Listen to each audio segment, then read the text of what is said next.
Good morning, everyone. My name is Aisha Zannah Mustafa, and I'm here to tell you an analysis, a commentary on the Russia-Ukraine war. The Russian war in Ukraine has proven itself to be one of the most consequential political events of our time, and also one of the most confusing. From the outset, Russia's decision to invade was hard to understand. It seemed at odds with what most experts saw as Russia's strategic interest. As the war has progressed, the widely predicted Russian victory has failed to emerge, as Ukrainian fighters have repeatedly fended off attacks from a vastly superior force.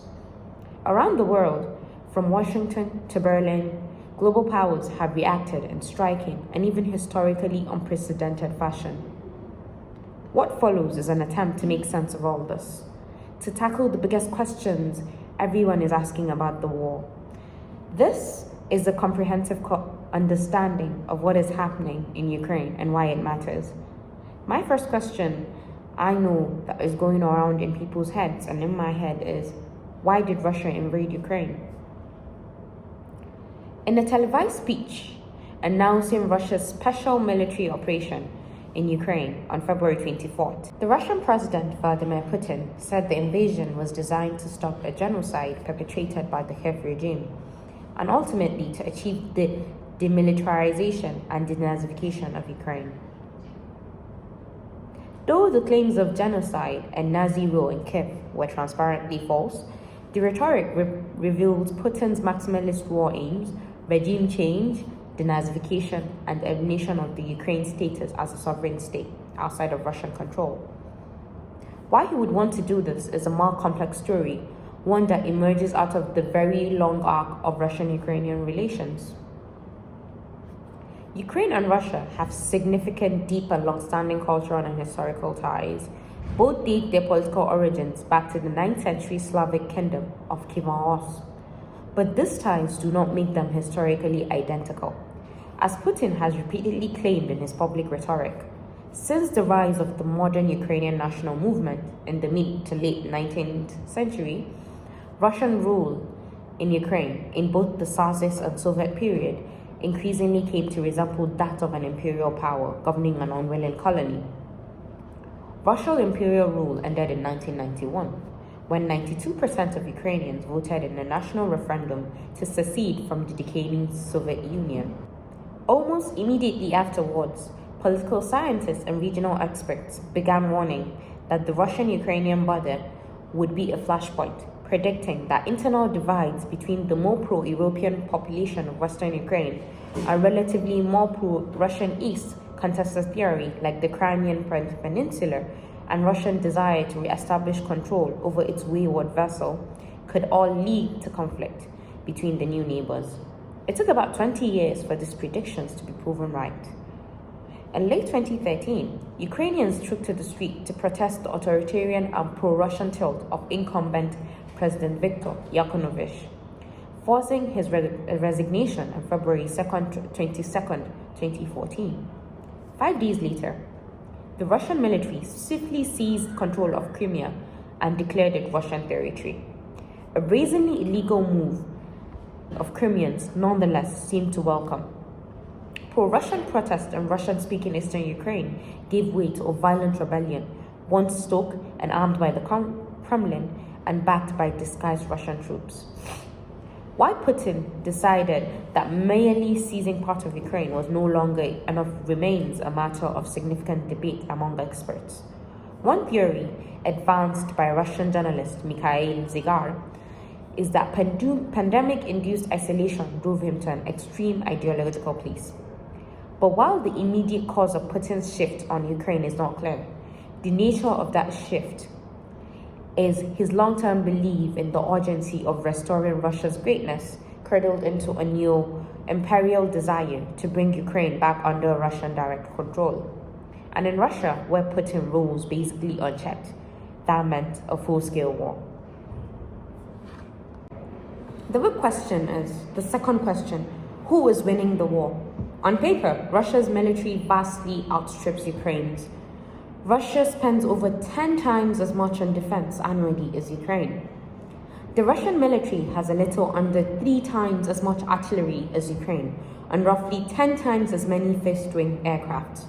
As a result, the general pre-invasion view was that Russia would easily win a conventional war. In early February, Chairman of the Joint Chiefs, Max Milley, told members of Congress that Kyiv, the capital, could fall within 72 hours of a Russian invasion. But that's not how things played out. A month into the invasion, Ukrainians still hold Kyiv. Russia has made some gains, especially in the east and the south. But the consensus view among military experts is that Ukraine defenses have held stoutly, to the point where Ukrainians have been able to launch counteroffensive. What is the US role in the conflict? The war remains, for the moment, a conflict between Ukraine and Russia. But the United States is the most important third party, using a number of powerful tools short of direct military intervention to aid the Ukrainian case. Any serious assessment of US involvement needs to start in the post-Cold War 1990s, when the US and its NATO allies made the decision to open alliance membership to former communist states. Many of these countries vary from once again being put under the Russian boot, clamor to join the alliance, which commits all involved countries to defend any member state in defense of an attack. In 2008, NATO officially announced that Georgia and Ukraine, 2 former Soviet republics, right on Russia's doorstep, would become members of NATO. At an unspecified future date, this infuriated the Russians, who saw NATO's expansion as a direct threat to their own security. There is no doubt that NATO's expansion helped create some of the background conditions under where the current conflict became thinkable. Generally pushing Putin's foreign policy in a more anti-Western direction, some experts see it as one of the key causes of its decision to attack Ukraine. But others strongly disagree, noting that the NATO membership for Ukraine was already basically off the table before the war, and that Russia declared war aims went far beyond simply blocking Ukraine's NATO's bid. How is the rest of the world responding to Russia's actions? On the surface, the world appears to be fairly united behind the Ukrainian cause. The UN General Assembly passed a resolution condemning the Russian invasion by a whopping 141.5 margin with 35 abstentions. But the UN vote conceals a great deal of disagreement, especially among the world's largest and most influential countries. Divergences that don't always fall neatly along democracy versus autocracy lines. The most aggressive anti-Russian and pro-Ukrainian positions can perhaps unsurprisingly be found in Europe and the broader West. EU and NATO members, with the partial exceptions of Hungary and Turkey, have strongly supported the Ukrainian war effort and implemented punishing sanctions on Russia, a major trading partner. It is the strongest show of European unity since the Cold War, one that many observers see as a sign that Putin's invasion has already backfired. Germany, which has important trade ties with Russia and a post-World War II tradition of pacifism, is perhaps the most striking case. Nearly overnight, the Russian invasion convinced center-left Chancellor Olaf Scholz to support rearmament, introducing a proposal to more than triple Germany's defense budget that's widely backed by the German public. Though Scholz has refused to outright ban Russian oil and gas imports, he has blocked the Nord Stream 2 gas pipeline and committed to a long-term strategy of weaning Germany off Russian energy. All signs point to Russia waking a sleeping giant, of creating a powerful military and economic enemy in the heart of the European continent. China, by contrast, has been the most pro-Russia of the major global powers. The two countries, bound by shared animus towards a US-dominated world order, have grown increasingly close in recent years. Chinese propaganda has largely toed the Russian line on the Ukraine war. US intelligence, which has been remarkably accurate during the crisis, believes that Russia has requested military and financial assistance from Beijing, which hasn't been provided yet. It may well be forthcoming. That said, it's possible to overstate the degree to which China has taken the Russia side. That said, it's possible to overstate the degree to which China has taken the Russian side. Beijing has a strong stated commitment to state sovereignty. The bedrock of its position on Taiwan is that the island is actually Chinese territory, which makes a full-throated backing of the invasion ideologically awkward. There's a notable amount of debate among Chinese policy experts and in the public, with some analysts publicly advocating that Beijing adopt a more neutral line on the conflict.